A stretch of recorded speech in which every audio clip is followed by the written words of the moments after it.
Let me start off this afternoon with a quote from Jack Welch, an esteemed businessman and author. And he said, if the rate of change on the outside exceeds the rate of change on the inside, the end is near. In this light, I question the rate of change for our United States Air Force, particularly as I look out at our strategic competition. I would submit the time for change is now. The duty to modernize the United States Air Force to meet the challenges of tomorrow lands upon my shoulders and the shoulders of this generation. Next month, as many of us know, marks the 20th anniversary of 9/11, one of the most tragic days in America's history. Many of us can remember where we were at the time on that particular day.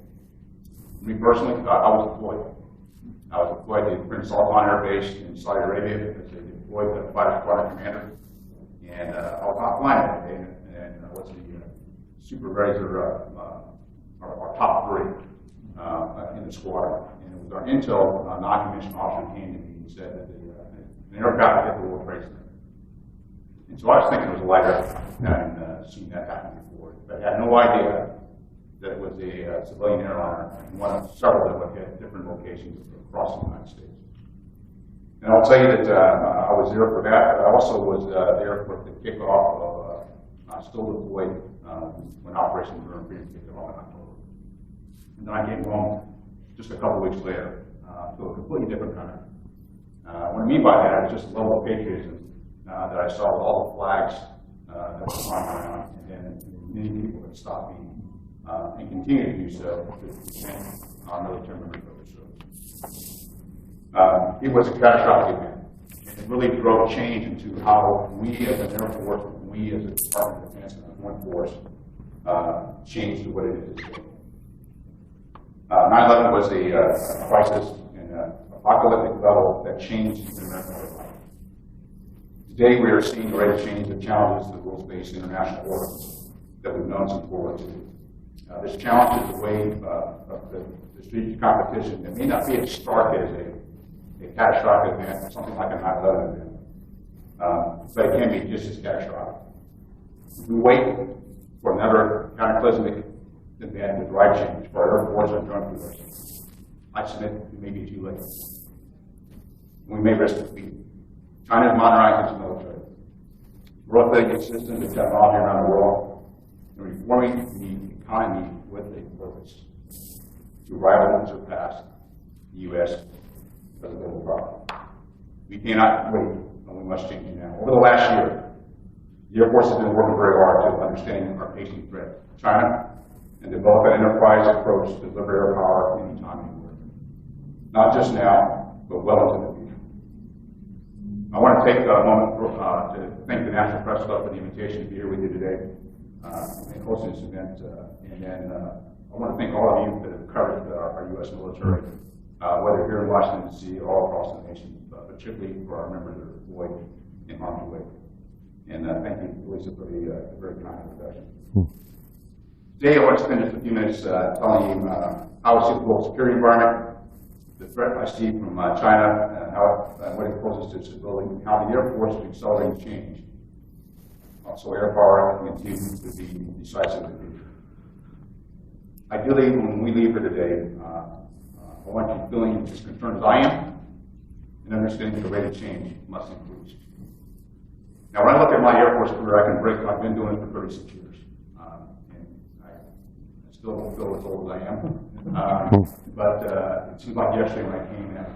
But I can break out my career pretty much into three distinct phases. I came in at the end of the Cold War and watched how we had built up, and I had set nuclear orbit and understood what the Cold War was all about. And then back in August of 1990, we made a shift, what I would say, particularly after the war came down, into a tremendous focus into the Middle East.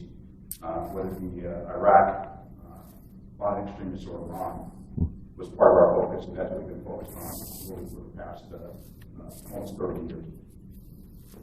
And then, as the National Defense Strategy of 2018 came out, we moved into an era of strategic competition. And one of the things I would highlight to you is there's a very stark photo, a print that I get to look at every day when I come into the Pentagon. It's the wings through time. by Robert Emerson Bell. It was a print that was done for the 50th anniversary of the Airforce. And on that print, on the far left of the print is the Wright Flyer, and it shows every airplane that's been built since then to the 50th anniversary of the United States Air Force. Next year will be our 75th anniversary. From 1944 to 1984, we were building a new fighter every 2.5 years. Since 1984, the year I was commissioned, we built probably about 4 fighters. And we're really slow at our pace. And so if I was to extend that print out, there wouldn't be much on it as far as what we've been able to do as an Air Force. And I really believe that we've got to look at how we accelerate.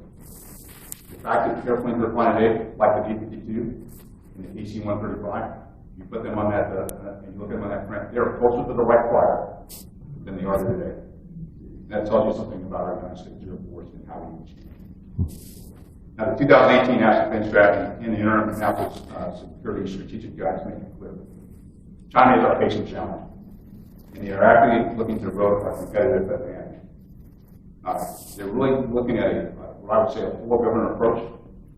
It's applied to economic reform, control their industries, how they modernize their weapons and equipment, and how they done reforms in their strategy, their training, and their doctrine, and their human capital development. I really believe it's all specifically designed to defeat the advantage that the United States has, particularly from the military aspect, but also take from the economic aspect as well. The People's Liberation Army recognizes modern warfare as a contest among operational systems, not necessarily individual units or platforms. And we tend to think in platforms, and we're very focused on platforms, not only as an Air Force, but I'd say across the nation as well. According to Xi Jinping, China's armed forces will be fully modernized by 2035 and be world-class by 2050. China continues to move that modernization timeline left, with its rate of change outpacing the United States. They've accomplished the modernization of their force by making some very tough resourcing decisions. They believe it will fund and defeat the United States by 2035. And the change in how they make that change to prevent themselves is they cut the less relevant parts of their force to invest in the parts of the force they need to gain that advantage. Already, the People's Liberation Army has the largest aviation force in the Indo-Pacific, the largest conventional missile capability in the Indo-Pacific. They're building hypersonic missiles, and they've established bases in military strategic points. Many areas that the U.S. already has basing, but it also challenges our partnerships with many of the countries we work with on our regular basis. We've also run a number of war games